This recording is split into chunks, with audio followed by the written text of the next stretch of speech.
Hi there, and welcome to another video. It's me, Camila Rose, and we are back for another video. And this is going to be your March readings, Leo. How are things going? How have you been? How has your Pisces season been treating you so far? We're heading into the end of Pisces season. If you can hear my cat who is whining outside because he is not allowed in while I'm recording. They say, hello, Leos, is this what's going on with you? Are you whining outside of someone's door because you're feeling like you're not being let in? Please let yourself find something to do. There's plenty of activities for him outside, just like I'm sure there's plenty of activities for you. I have a Leo moon, so I can talk like this. All right, let's get into your reading, okay? Let's see what the general energy is giving for Leos for the month of March. Ooh, 5 of Swords. Okay. 5 of Swords. Well, you may be trying to hedge your bets. You may be feeling a little paranoid. You may be feeling like, all right, I need to make sure that I have my mind ready just in case something goes sideways. We have a Chariot in reverse. So if you are wanting to move, or if you're wanting things to get moving this month, it seems like that is not necessarily the case. Time for you to sit down. Let's take a look. Oh, okay. We have the Hangman. Yes, literally saying time to sit down. We have the Star card, or time to change your perspective. I'll be a little kinder with that. Time to change your perspective. Now, this is getting interesting. Because then we have the Star card, which is all about your hopes and dreams. Dreams coming true. Wishes coming true. Hope for the future. Ooh, who's this? And a new start. The Judgment card. Yeah. You don't need to move for things to change. You don't need to run away for things to change. You can stay right where you are, and you can shift whatever's going on with you in the space that you're in. We have a 5 of Wands here with lots of 5s. Time to grow, time to expand. You've been playing too small, Leo. You've been thinking too small. That's why you needed to change your perspective, and that's why you have been learning from the experiences that you've been having, especially betrayals, but like, not necessarily betrayals, but just like conflicts, mental conflicts that have forced you to grow, forced you to think outside of the box, forced you to take action. And now you're having this moment of creative like growth, creative expansion, creative competition that's pulling you out of this space of non-action. Right, so we have the Lovers here, and the Lovers could be a relationship, could be a partnership, but it could also just be the fact that it's time for you to really say, like, what is it that I want? Yeah, if you've been hiding away, the Chariot card is Cancer card. Oh, let's get into the signs of things that are showing up for you. The Cancer card in reverse. You know, nurturing yourself, hiding away, all of that wonderful stuff, or a desire to no longer hide yourself away, a desire to be more out there, to be more visible, to come out of the Cancer shell. The Hangman, I'm trying to remember what sign the Hangman is. I can't remember. I don't know why. How interesting. We have the Star card, which is Aquarius. The Judgment card doesn't necessarily get a sign. It's just a brand new start. Geminis are the Lovers card, and Virgo is the Hermit card. So there's a lot of energy that's showing up here. So it may be literal people who hold this energy, or it may be that you are more aligned with the archetypal energy of the card. But the Lovers card is all about connections and things like that. But it's also about kind of taking our own path, figuring out where we need to be going, being our own person. Right? And that Hermit card is saying that your time of kind of isolating and hiding away is over, of hiding your passions, your strengths, your talents is over. If you want this star, if you want this new beginning, if you want to actually be able to use your smarts, you're very clever, very smart.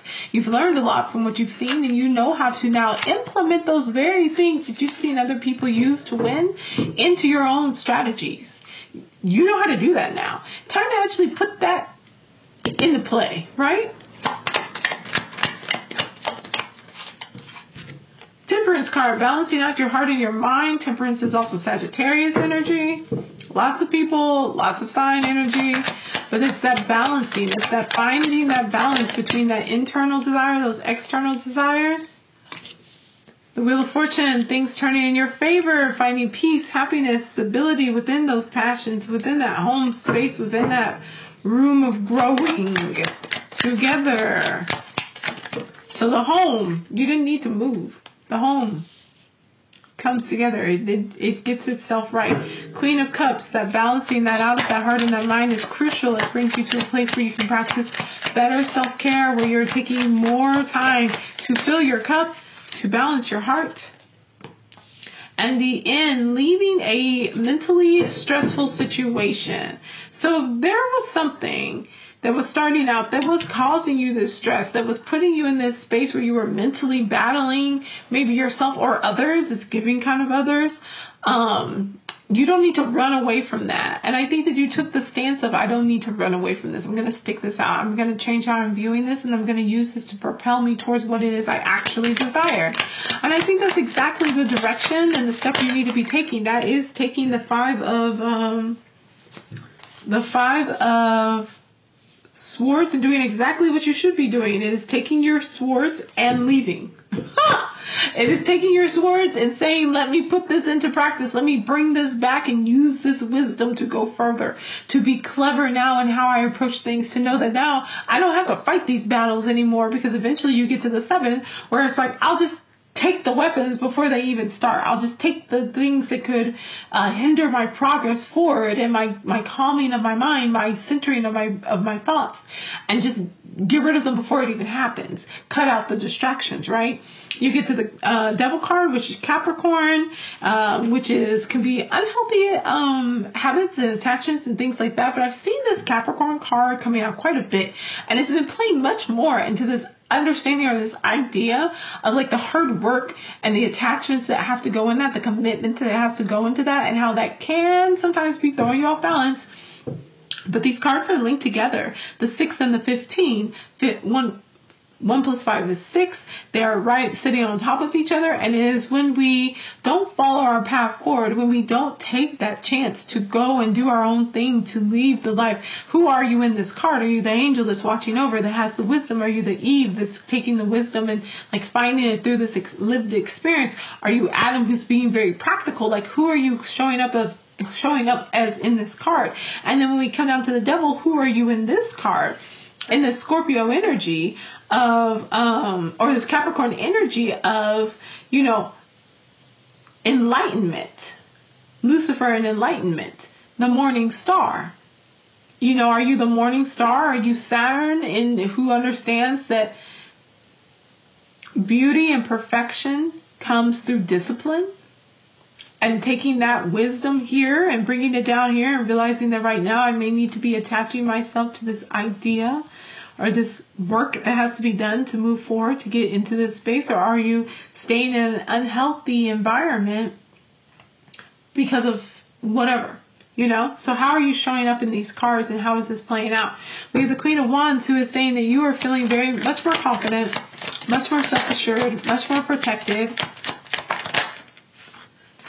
But you may still be stuck in your head. Yeah, there's still some overthinking going on here.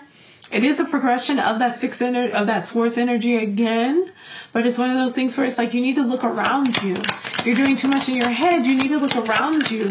All these wands have been trying to pull you out of your head and pull you into the world. Be present. End of stress. Literally what I was saying. Pull yourself out of your head and be present. Do the work. Capricorn energy. Make the sacrifices if necessary. The Hanged Man, which is like necessary sacrifices to move forward, to get enlightenment, to change your perspective. Taking that time out of hanging upon a tree upside down to gain that wisdom and enlightenment can be a necessary sacrifice sometimes. It is the attachments of the things that keep you from actually being able to move forward when it is something that you need to explore and need to release and let go of. It is this mental energy that's being caught up and dragged up in all of this, instead of being able to use that to allow yourself to actually gain this wisdom. This experience that you have just had and that you are going through in the month that may have been carrying over from January and February, because your readings have been a little wonky. But this energy that was carrying over from January and February has gotten you to this place where it's like, you know better now. You know better now. You know how it is to be successful with this energy. You know how it is to frame your thoughts and the strategies that you use to move forward. And it's saying put those things into practice. Allow yourself to leave this space that's not the best for you mentally. Allow yourself to gain this confidence and to realize, I just have to commit myself to this. I have to commit myself to this. It will not be forever, because I want to get to this path. I want to move forward. And to understand that, like, have that self-confidence in yourself, that you don't have to stay in your head, that you can do the work out here, and that will bring you to this space of the end of stress and mental strain and overthinking and all of that. It's the end. But the end hinges on your ability to have actually learned these lessons and to take that information and to apply it and put it into practice. Be present, be here, and do the work. All right, that's going to be it. That's it for my lovely Leos. It's good energy, and it's good energy for you. So commit, okay? I love you. If you need assistance, you want a personal reading, a private reading, you want to get some coaching to help guide you along this path, I'm here for it. I'm right here. Book some time with me. I love you, and I'll see you later. Bye.